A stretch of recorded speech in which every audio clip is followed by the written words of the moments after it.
There we go.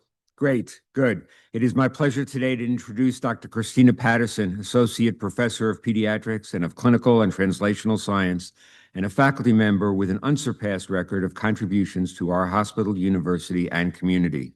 As Director of Epilepsy and EEG Services, Christina has overseen the growth of major new capabilities in stereotactic intracranial monitoring, laser ablation, and responsive neurostimulation.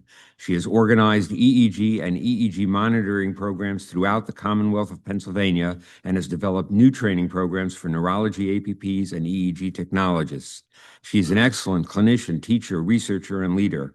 Her many roles include Clinical Director of the CHP Epilepsy Center, Associate Director of the Children's Neuroscience Institute, and Co-Director of the University of Pittsburgh Comprehensive Epilepsy Center. Christina is also a proud native Pittsburgher, and she is especially pleased to present Grand Rounds today at her hometown pediatric hospital. Christina will speak on EEG, past, present, and future. Thank you.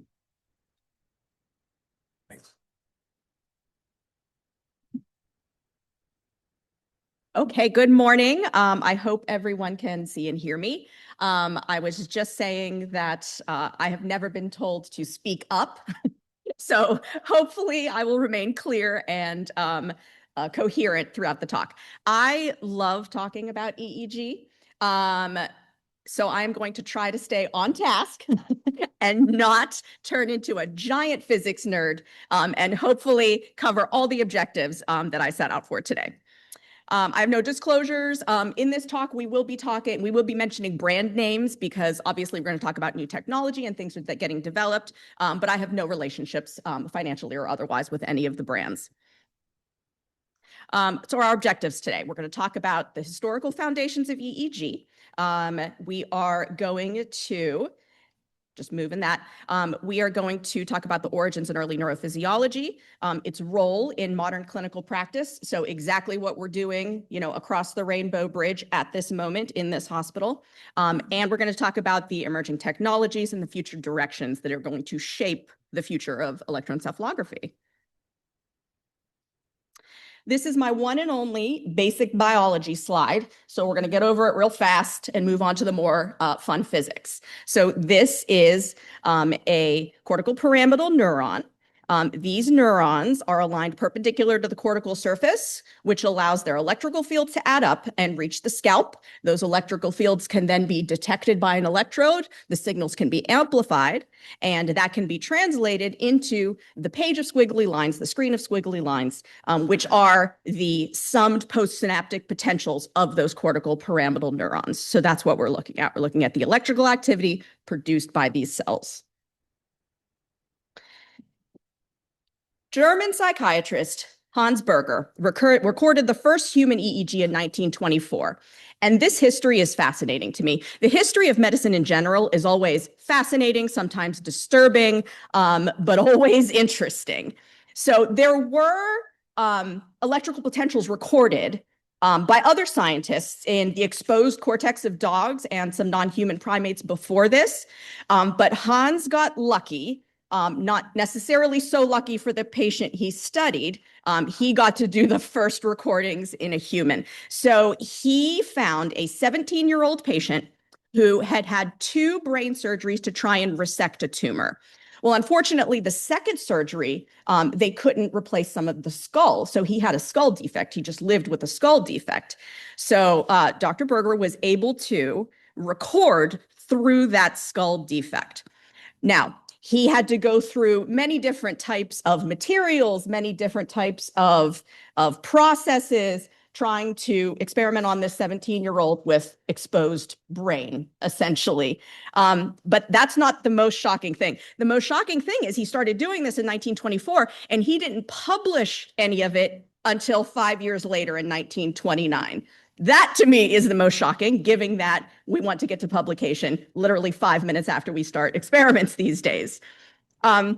So Dr. Berger, in this 17-year-old patient, was able to record this squiggly line that you see here. And he was the first person to describe this. This is the alpha rhythm. We're going to talk more about these baseline rhythms in a few slides. So this is an 8 to 12 hertz oscillation. It's most prominent in the occipital cortex during relaxed wakefulness. So through his processes of recording, He basically had a pen hooked up to a contraption that kind of drew on a rotating drum. And he noticed that that pen would make different waveforms depending on what the patient was doing. So this is relaxed wakefulness, this waveform that he described. But things look different when the patient was doing cognitive tasks, when the patient was thinking about different things. And that's the basis of everything we have now. So this is why we know that brain states can be identified through rhythmic electrical patterns. By the 1930s, which is pretty quickly, EEG had found its first major clinical application in the study of epilepsy. Clinicians could observe abnormal electrical discharges in real time. By the 1940s, EEG was then being used in hospitals, and the first atlases of these brain waves were published. Now, these obviously aren't the original manuscripts, but these were some of my favorite late-night reading material when I was training, so I put pictures of them up. The next step, once hospitals have to start, adopting all of this and everybody's using it, is you have to standardize it. So that came the introduction of the 1020 system of electrode placement in 1958. We're also going to talk about this in another slide. But this is basically how they standardized where the electrodes are placed, so you know what regions of the brain these electrical signals are coming from, and what the electrodes are called, so everybody is talking about the same thing, the same regions. By the 1970s, these paper polygraphs, which weren't much different than what Hans Berger did, eventually evolved into analog amplifiers with better filtering and better artifact rejection. We're going to talk a lot about artifacts, so let me make a comment on artifacts. So artifacts, basically anything that is going to disrupt an electrical signal, anything that itself generates an electrical signal, anything that can be picked up by these electrodes, eye blinks, muscle tension, other machines around, all of the artifacts can make their own waveforms, and they can all mimic pathology. Now, modern EEG uses filtering and automated artifact detection to improve signal quality, but ultimately, the most commonly used artifact filter is a trained electroencephalographer, so a human eye and a human brain looking at these. Early analog EEG was noisy, and once you transition from analog to digital, things get better. So spatial resolution was poor, artifact rejection was primitive. Going to digital allowed for all of these things listed. Higher sampling rates, digital storage, computerized spike detection, and quantitative analysis. So EEG is now portable, reliable, and analyzable on a larger scale. By the 1990s, there was a shift from EEG as just a brief snapshot, so just a brief diagnostic test, to a continuous physiologic monitor, which is when critical care units started to pick up this technology and use it more regularly, and we have the dawn of continuous EEG live recordings. So let's talk about how EEG is being used now. We are going to circle back to the 1020 system that I mentioned. So this is essentially a picture of the 1020 system. This is a page of EEG. This is what our typical setup looks like. This is a room in our EEG lab on the 6th floor. Let's do a quick primer so we know what we're talking about in the next set of slides. Modern EEG uses the International 1020 system of electrode placement, where electrodes are placed at proportional distances between anatomical landmarks. When we look at the EEG, there are a lot of different ways to look at it. So once all this is translated into the EEG screen, we look at it in different ways that we call montages. And it's basically, what regions am I looking at and how am I comparing it to other regions? This montage is the most common one. It's called bipolar montage. We look at brain regions and comparing each electrode to the one adjacent to it. But there's lots of different ways you can process this data. This is a standardized picture of the EEG rhythms, and it corresponds to behavioral and cognitive states. And across electroencephalographers, across hospitals, we all know that this is our standard way of looking at things, so we can talk to each other about it. Because everything is standardized, I can go through and use standard terminology to describe some of the baseline EEG states we see. So I said we have EEG rhythms that correspond to behavioral and cognitive states. This is a very typical pattern of deep sleep. These are slow waves. We call them delta waves. They're 0 to 3 hertz in frequency. And this is what you would typically see in someone who is behaviorally in deep sleep. Once you get to a point of drowsiness, so as you're waking up, or if you're awake and as you're falling asleep, your brainwaves start to get a little bit faster. So this is a typical state of drowsiness. This is theta frequency. So this is drowsy or transitioning to early sleep. This is 4 to 7 hertz. So this is another baseline behavioral state that we're used to seeing.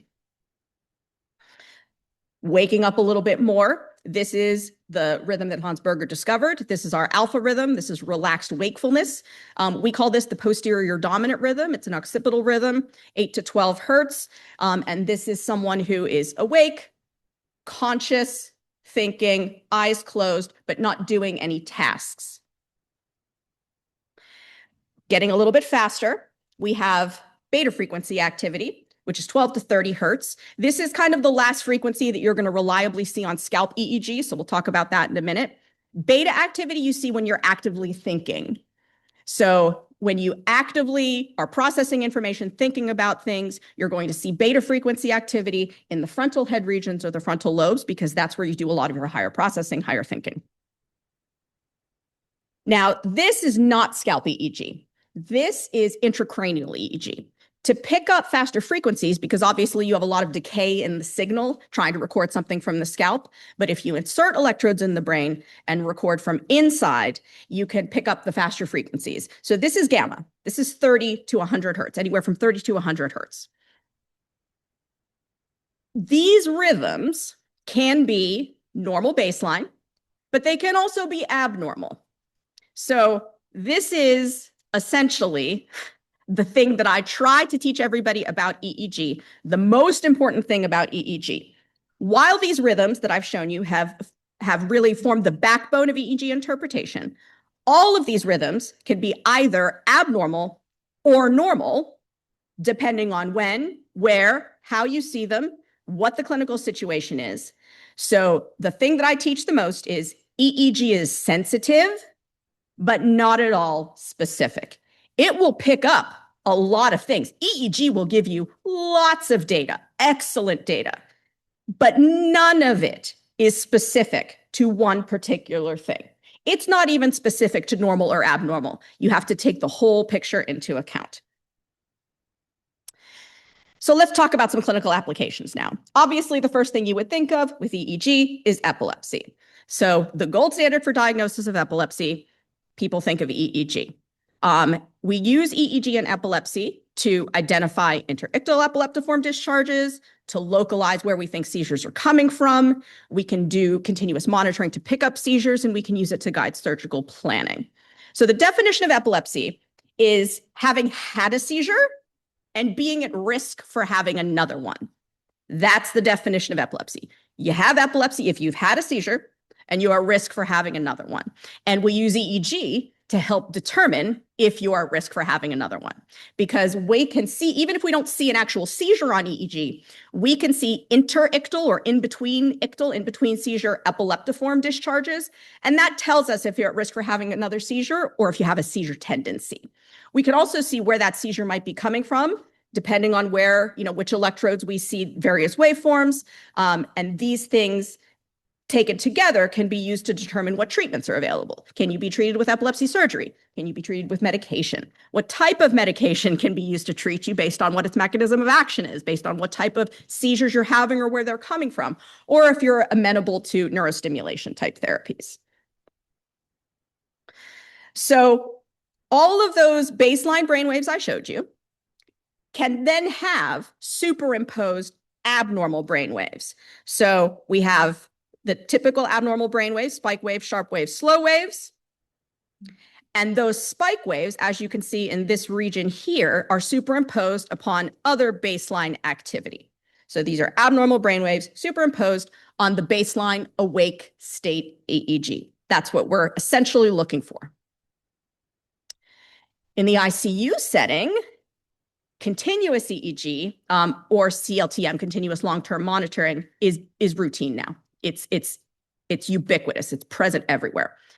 It can detect non-convulsive seizures. It can monitor sedation. It can help prognosticate after things like stroke and cardiac arrest. So not necessarily anything to do with epilepsy. It's giving you a picture of brain health and helping you prognosticate depending on what the clinical situation was.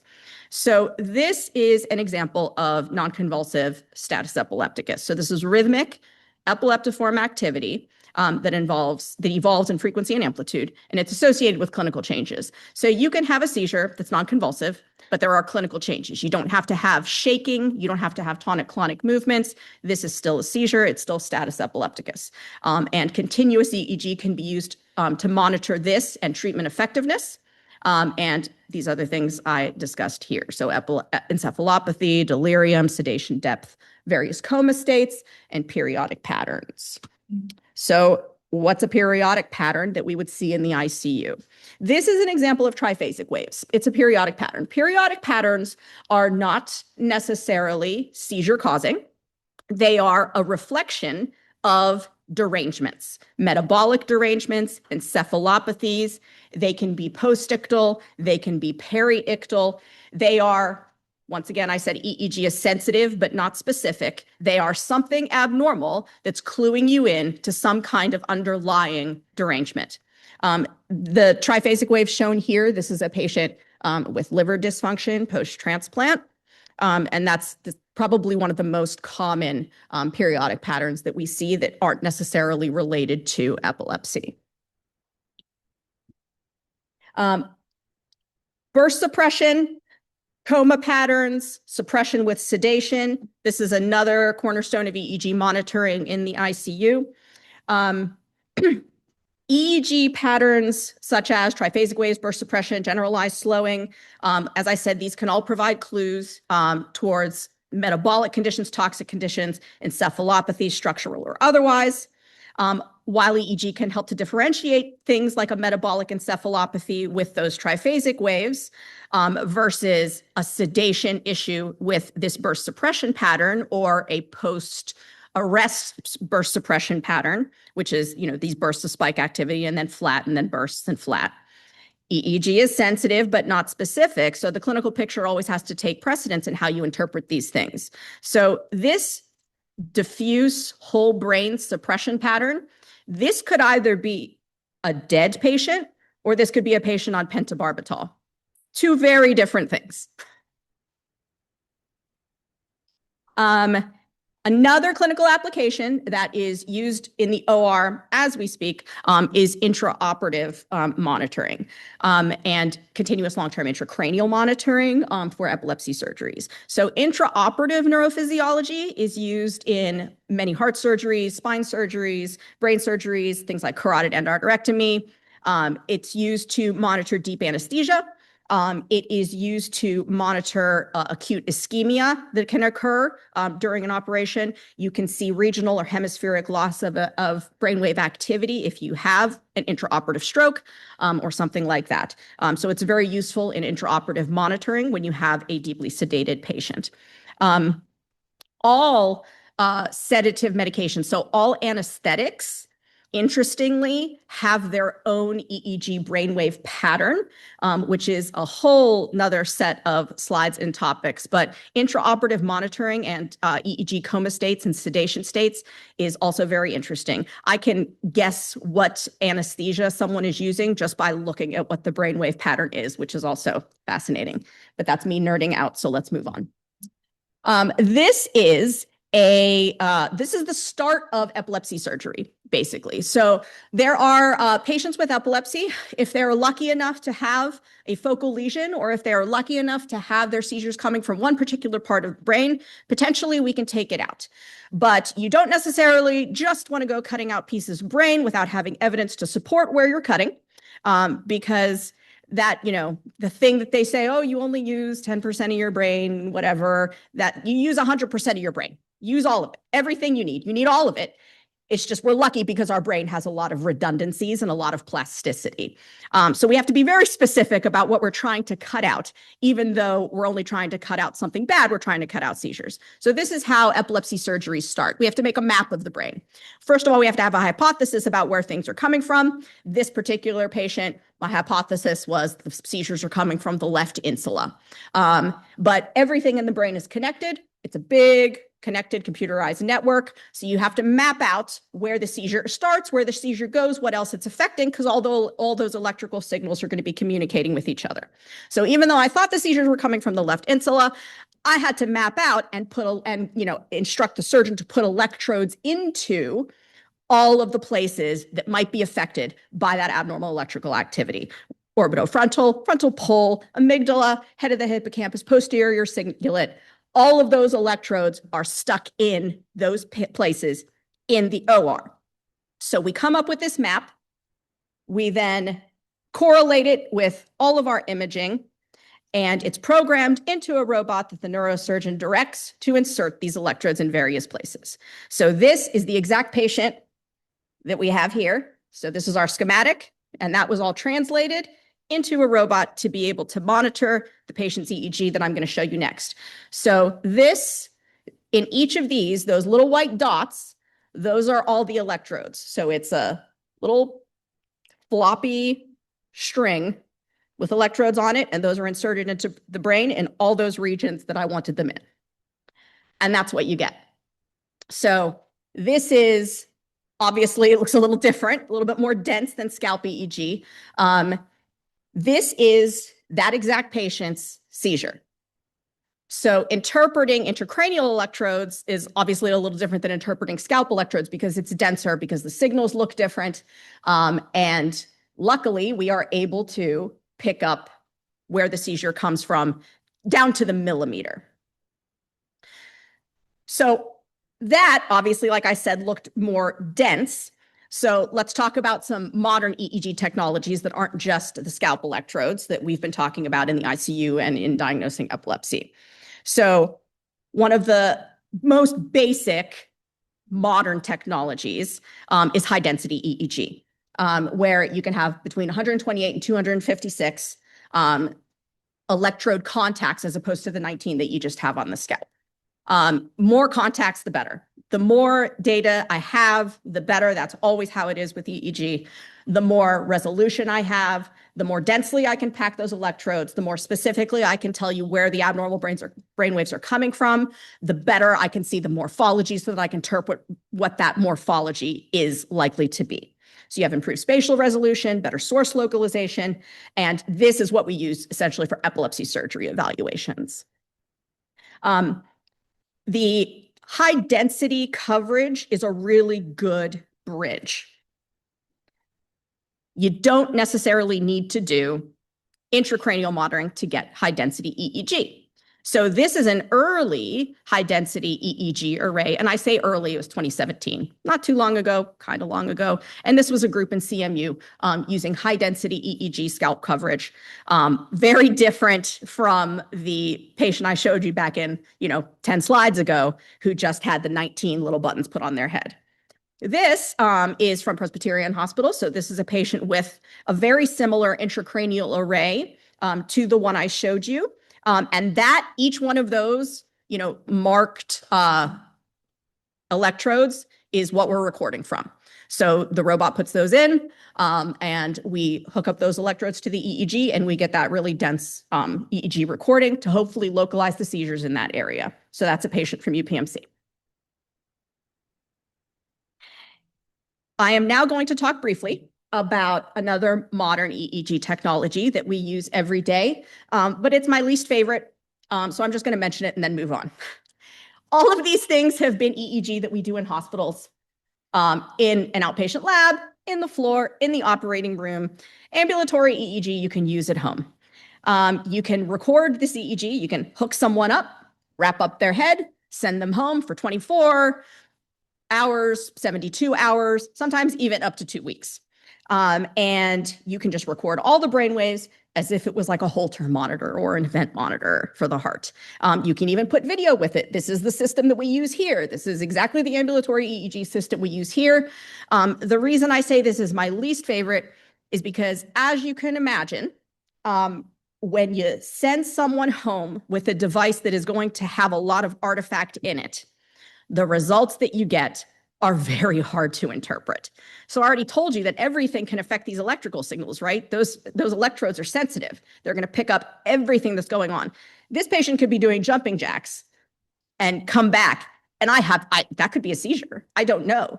If I don't have a video of them doing jumping jacks and they don't tell me in their little diary that we give them to write down all the things that they do, I have no idea what that is.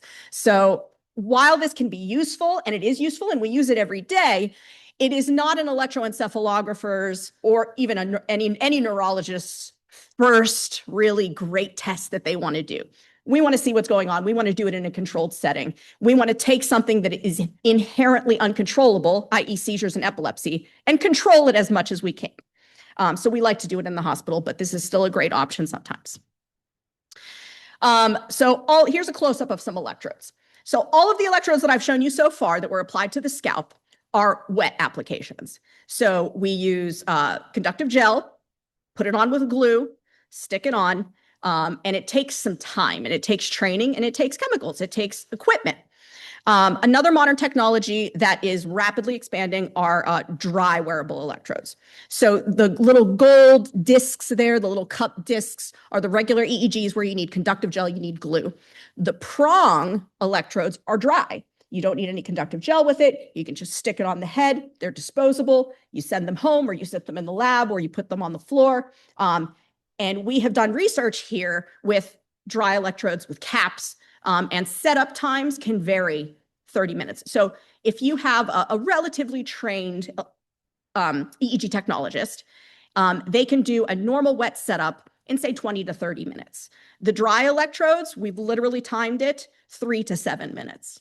So this is a great option we see a lot of special needs children. We see a lot of children with behavioral challenges. We see a lot of young children.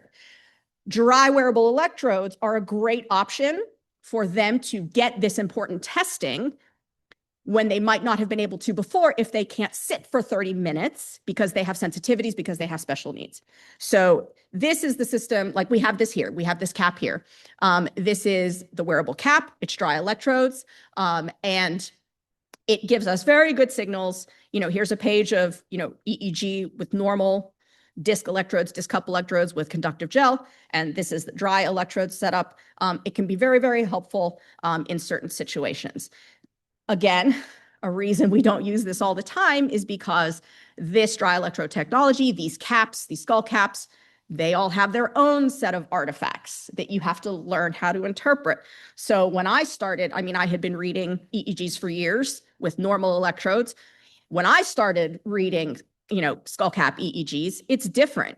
There's a learning curve. You really have to learn each time you use a different technology. Each time a different type of electrode is used, each type of software that you use, each type of hardware that you use, you really have to learn how to do it all over again and tune your eye to it.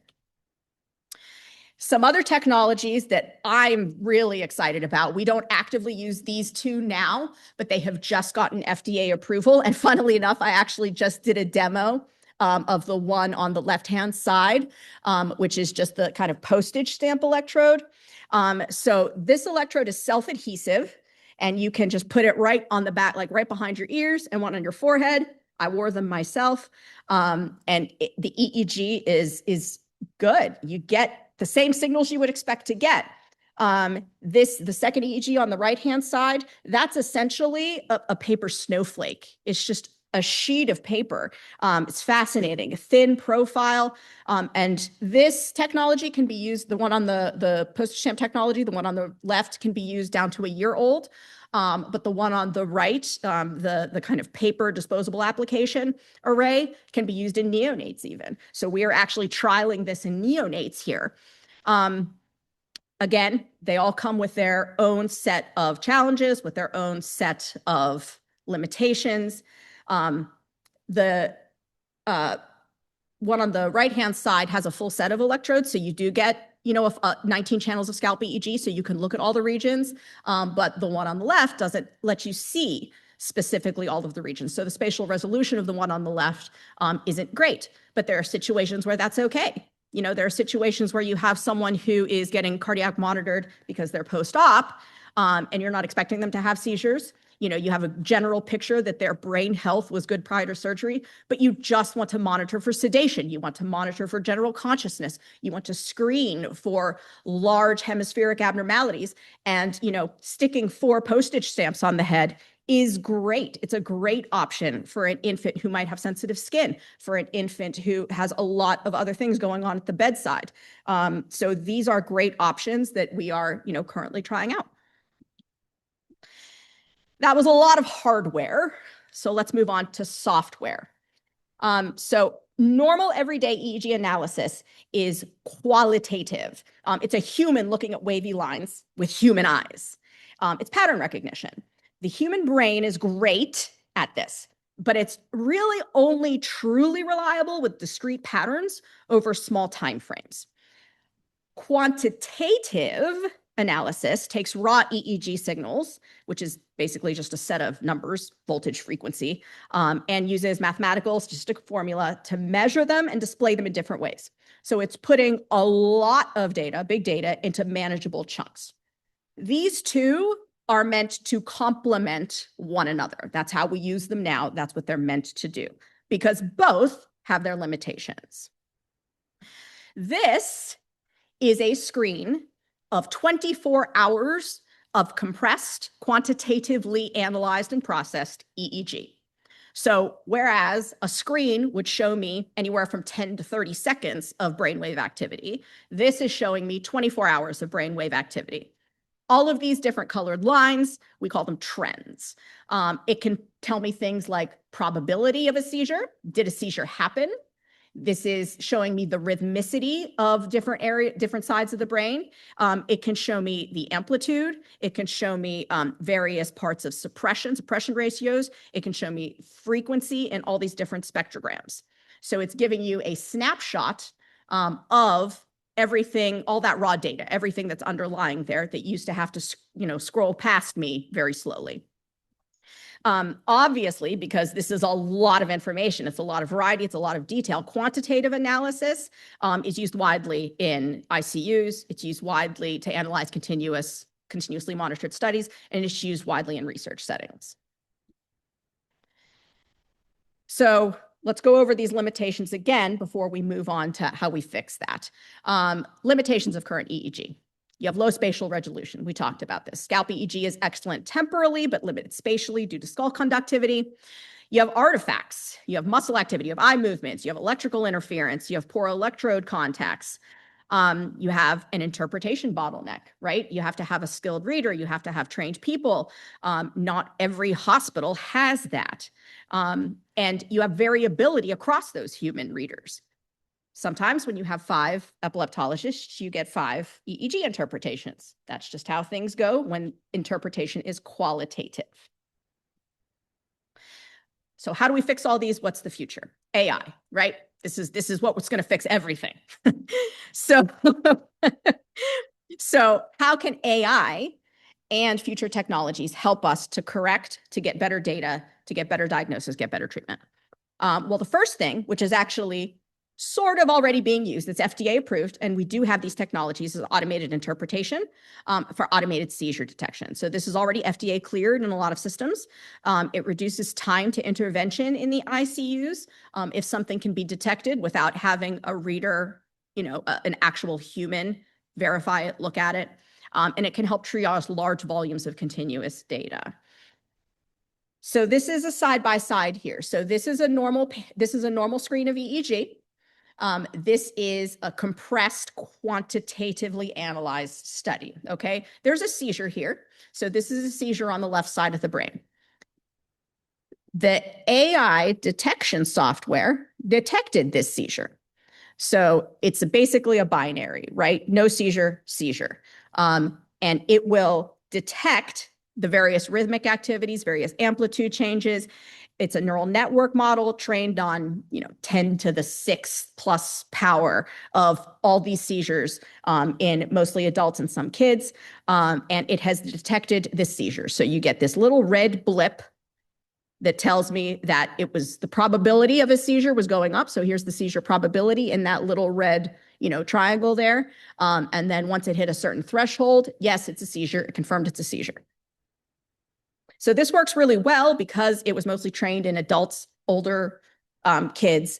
But as kids get younger, the brain waves are very different. Something in a child that's normal would be wildly abnormal in an adult. So unfortunately for us in the pediatric setting, it's not great for seizure detection in younger kids. Beyond seizures, AI can be trained to recognize other actionable patterns. So remember, we talked about sleep stages. EEG can be used to recognize coma patterns, periodic patterns, burst suppression, ischemia or asymmetries. So this is a good example of quantitatively analyzed 16 hours of EEG. And these arrows are that are pointing to kind of like the white parts here. This is sleep cycling. So this is 16 hours of compressed EEG that is showing me normal sleep cycling. And this is the kind of pattern, this is the kind of data that you can feed into AI that you can train it with. Ischemia is another important example in the ICU. So this is a patient with critical brain swelling. And as you can see here, where you can see the blue colors and the yellow colors, there are brain waves here, but those brain waves and the different frequencies start to die out and you have more suppression. So you have the increasing in the suppression ratio as the various frequencies die out. And this is another type of pattern that is critical to be able to recognize. And it's critical to be able to recognize it at a point where you can take action. As you can imagine, a human is going to have trouble detecting this when only 10 seconds of brain waves are going past them at a time because these changes can be slow.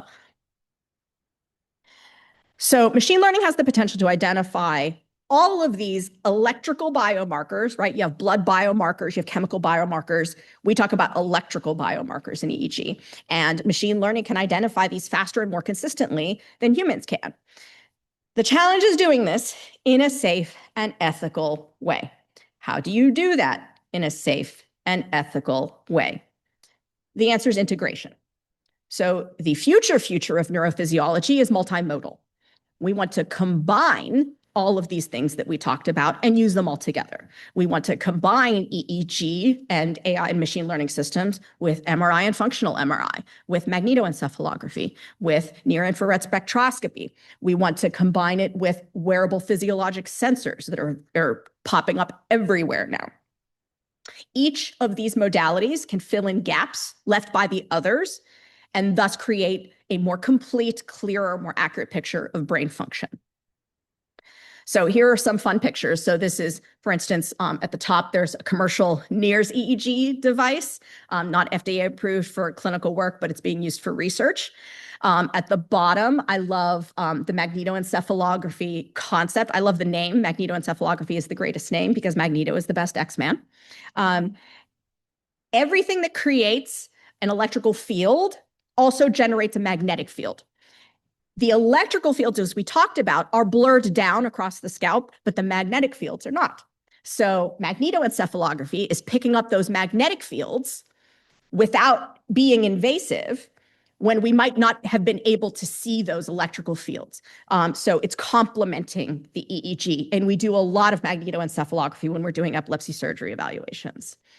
In terms of functional MRI, anatomical MRI, there's a ton of work being done in this building, in this hospital, in this city, on functional connectivity. So how spatially distinct regions of the brain communicate and coordinate activity to support their cognitive and behavioral functions. So this is a really important kind of translational area that is, I think, going to be very important in the future. And we do this research right now. Brain-computer interfaces. This, at least to me, sounds a little bit dystopian. But we're here. We're already here. There's no going back. And once you see what it can do, you don't want to go back. There are patients who are locked in that can communicate now with cursors and yes/no interfaces, spellers that couldn't communicate at all before. You have people who can use EEG-driven exoskeletons and neurofeedback systems for motor rehabilitation. Not necessarily critical to living, but you can also use it for gaming and meditation and cognitive training, all of the recreational things that we see popping up now. So how do the brain-computer interfaces work? Well, you can have both invasive and non-invasive options. The data is acquired, the signals are processed, the patterns are decoded, and then translated into useful outputs. The natural progression of that is ultra-portable and ubiquitous EEG. Smartphone integrated EEG, low cost, high quality amplifiers connected to mobile devices. We do this with the heart already, right? You can't watch anything online without seeing an ad pop up for an integrated iPhone heart monitor. More importantly, though, you can use this in the emergency and pre-hospital setting, rapid stroke triage in the field, battlefield neuromonitoring, seizure detection in ambulances, on helicopters and rigs, and also home-based longitudinal monitoring, continuous seizure forecasting, predicting seizures at home, sleep tracking, for dementia, cognitive decline monitoring.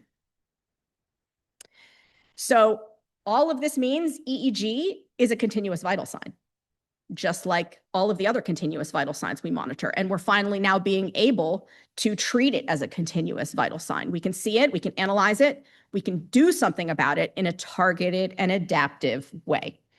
And my last kind of example here is closed loop versus open loop neuromodulation.